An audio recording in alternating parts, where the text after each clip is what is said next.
कुछ और सेक्टर को भी अपने रडार पर लेकर आते हैं। आज देखिए कि कुछ अहम सेक्टर्स में एक जो बेहतर मोमेंटम है उसमें साफ तौर पर हम देख पा रहे हैं कि आज गेल का शेयर एक बार अच्छी तेजी दिखाता हुआ, लगभग 2% की तेजी गेल में हमें देखने को मिल रही है। इसके अलावा HPCL देखिए लगभग 1.5% ऊपर है। IGL 1.25% की तेजी नजर आ रही है और पेट्रोनेट LNG में भी हल्की तेजी हम देख पा रहे हैं। वैशाली जी, यहाँ कुछ पसंद आ रहा है क्या आपको? तो देखा जाए तो पूरा एनर्जी इंडेक्स अच्छे से करेक्ट हुआ है और फिलहाल हम देख रहे थे ओएमसीज खास करके एचपी बीपी आईओसी तीनों ये काफी पीक चुके हैं। तो आई थिंक ये स्टॉक्स में थोड़ा बाउंस बैक हम देख सकते हैं। और गेल की बात करें तो ऑलरेडी आई थिंक थोड़ा रिट्रेस हुए अगर 200 के आसपास, तो दोबारा कंसिडर किया जा सकता है बिकॉज ये एक वन वे अप मूव आया है। तो हो सकता है थोड़ा और रिट्रेस हो सके, तो 200 के लेवल के आसपास देखना चाहिए। बट फिलहाल खरीदारी के मौके मुझे बीपीसीएल में एचपीसीएल में एक ट्रेडिंग हिसाब से लग रहा है। ठीक है, तो ये है नज़रिया तमाम इन स्टॉक्स पे। और चलिए कुणाल, ज़रा सीएट पर राय दीजिए। 3% से ज़्यादा का मूव हमें देखने को मिल रहा है सीएट में। बताइए क्या रणनीति रखनी चाहिए? वेल, C8 की बात करें 2872 2872 के अराउंड ये स्टॉक ट्रेड कर रहा है। बहुत ही शानदार वीकली चार्ट है इसका। High to high bottom formation में स्टॉक ट्रेड कर रहा है। रिसेंटली स्टॉक ने पिछले 3 वीक का जो बॉटम बनाया था तकरीबन तकरीबन 2680 के अराउंड का, उसका सपोर्ट लिया हुआ है। एंड आज एक अच्छी खासी ऊपरी मोमेंटम स्टॉक ने बनाई है। मेरा मानना है कि यहाँ से फर्दर स्टॉक में एक अच्छी खासी रैली, अच्छी खासी मोमेंटम हमें देखने को मिल सकती है। खरीदारी करके चलने की सलाह रहेगी। लोअर लेवल पे 2680 का ही हम यहाँ पे एक एसएल मेंटेन करके चलेंगे। फिलहाल 2870 के अराउंड स्टॉक ट्रेड कर रहा है। 6% के अराउंड का हमें यहाँ पे एसएल देखने को मिल रहा है, लेकिन वॉलेटिलिटी है तो इतना एसएल तो हमें मेंटेन करना ही पड़ेगा। टारगेट की बात कर लेते तो 3015 का पहला टारगेट है, जो इसके रिसेंट का टॉप भी है। वो 3015 जैसे ही क्रॉस करेगा ये स्टॉक ऊपरी लेवल पे हमें 3250 तक के लेवल एज अल्टीमेट टारगेट दिखा सकता है। यानी 13 से 14% की मोमेंटम हमें यहाँ पे देखने को मिल सकती है स्टॉक में। सो खरीदारी करके चलने की सलाह रहेगी 2680 के एसएल के साथ। और सीएट पे खरीदारी की राय यहाँ पे 2680 का स्टॉप लॉस रखिए। ऊपर की तरफ 3015 तक का पहला टारगेट और उसके ऊपर भी स्टॉक जा सकता है। तो चलिए वैशाली जी, मैं आपके पास आना चाहूँगा। ट्रेंड का चार्ट दरअसल देख लीजिए, आज नंबर आए थे और कमेंट्री के बाद मेनली बिकवाली आई है।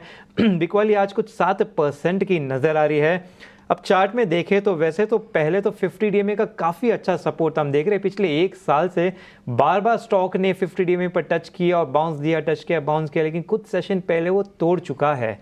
लेकिन इतने टूटने के बाद भी कंटिन्यूसली फॉल आते रह रहा है।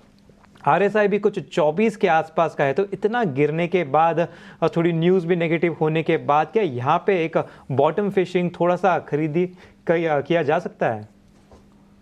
एक्चुअली परफेक्ट बॉटम फिशिंग तो it's not really possible, but आप देखें तो जहां से ट्रेंड शुरू हुआ था, ट्रेंड ऑफ ट्रेंड 6300 का एक जो बीच में रेजिस्टेंस था और वहीं से एक बाउंस आ रहा है। तो अगर 6300 लेवल्स होल्ड कर रहा है तो यहाँ से बाउंस जरूर दिख सकता है। बट फेलिंग विच अगर 6300 लेवल्स टूटता है तो इन ऑल लाइकलीहुड ये 5900 की तरफ भी जा सकता है। सो ऐसे स्टॉक्स जिसमें लॉन्ग टर्म ट्रेंड इंटैक्ट है, ट्रेडिंग का नजरिया नहीं रखना चाहिए, मैं कहूंगी अक्यूमुलेट करना चाहिए। जी बिल्कुल, ट्रेडिंग का नज़रिया नहीं रखना चाहिए इसमें। अगर लॉन्ग टर्म अवधि के हिसाब से देख रहे हैं तो इसमें आप जा सकते हैं। नीचे की तरफ लेवल्स भी दे दी गए हैं। 6300 अगर टूटा तो ज़्यादा इसमें बेयरिश सेंटिमेंट दिखेगा, सीधे 6000 या 5900 के पास भी जाता हुआ नज़र आ सकता है। लेकिन कुणाल जी, ज़रा ये वाला स्टॉक देख लीजिए, एलेम्बिक फार्मा।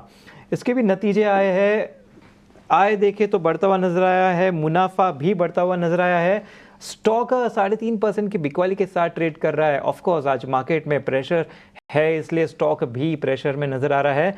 चार्ट पे भी देखें तो एक्चुअली कुछ 5-6 सेशन से एक थोड़ा साइडवेज में फंसा हुआ है।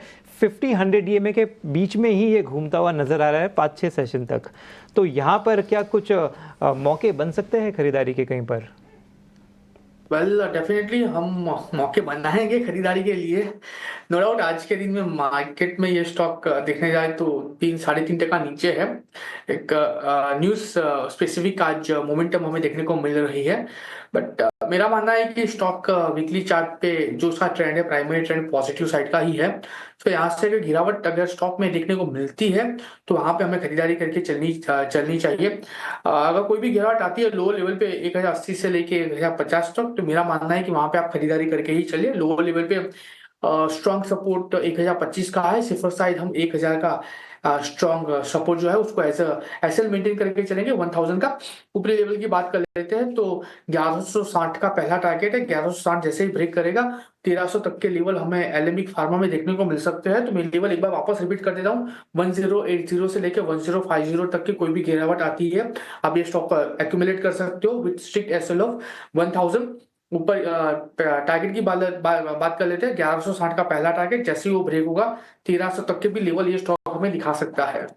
कुणाल जी आपके पास आना चाहूँगा। सुब्रोस पर मेरा सवाल है, आज इसके नंबर आए हैं, मुनाफा भी देखे तो कुछ 36% बढ़ता हुआ नजर आया है, एबिटा भी 13% से बढ़ा है, मार्जिन में भी हमें अच्छा इंप्रूवमेंट नजर आया है, 17% था अब 19% हो गया है। सुब्रोस का शेयर भी आज कम से कम कुछ 2.5% के आसपास गेन के साथ ट्रेड करता हुआ नजर आ रहा है इस गिरते हुए मार्केट में। पिछले कुछ सेशन से भी इसमें थोड़ी खरीदारी हो रही थी। एक्चुअली इस स्टॉक पर काफ़ी सारे सवाल हमें यूट्यूब पर भी पहले भी आ चुके हैं, तो ये स्टॉक काफ़ी इंपॉर्टेंट है क्योंकि आज इस पर ये नतीजे भी आ गए हैं।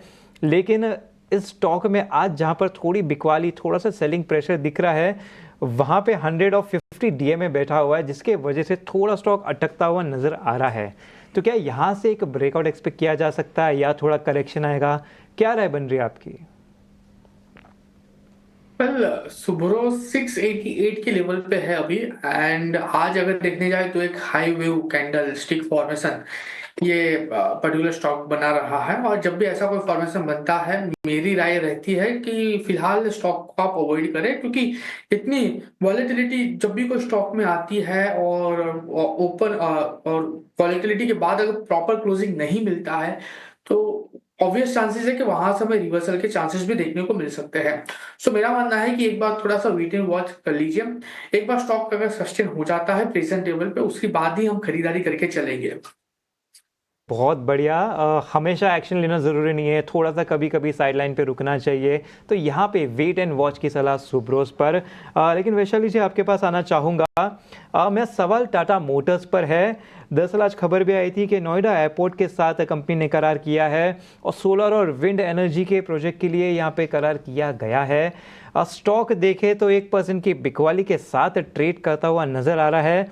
रिसेंटली टाटा पावर का बात करें, टाटा पावर स्टॉक अगर देखें तो यहाँ पे 200 डीएमए पर कुछ सेशन पहले 5-6 सेशन तक एक बेस बनाया था, उसके बाद थोड़ा ऊपर आया था। तो क्या जो बेस बना था वो अभी भी सस्टेन किया जा सकता है? इसमें अभी भी खरीदारी के मौके दिख सकते हैं? अगर हाँ तो एक स्टॉप लॉस भी बता दीजिए इसमें। पावर की बात करें तो 2 दिन से हम देख रहे हैं दैट थोड़ा साइडवेज करेक्टिव मूव जरूर आया, बट दोबारा एक रीगेन स्ट्रेंथ जरूर दिख रही है। तो जैसे कि मैंने कहा कि लॉन्ग टर्म ट्रेंड काफी इंटैक्ट है, काफी समय से रेंज बाउंड मूवमेंट है।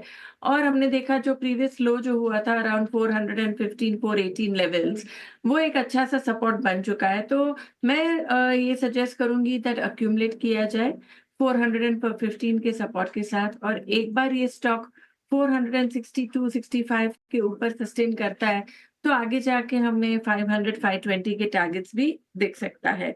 सो आई थिंक कि अक्यूमुलेट करने की मेरी सलाह रहेगी। ठीक है, तो ये खास रणनीति फिलहाल टाटा पावर पर आती हुई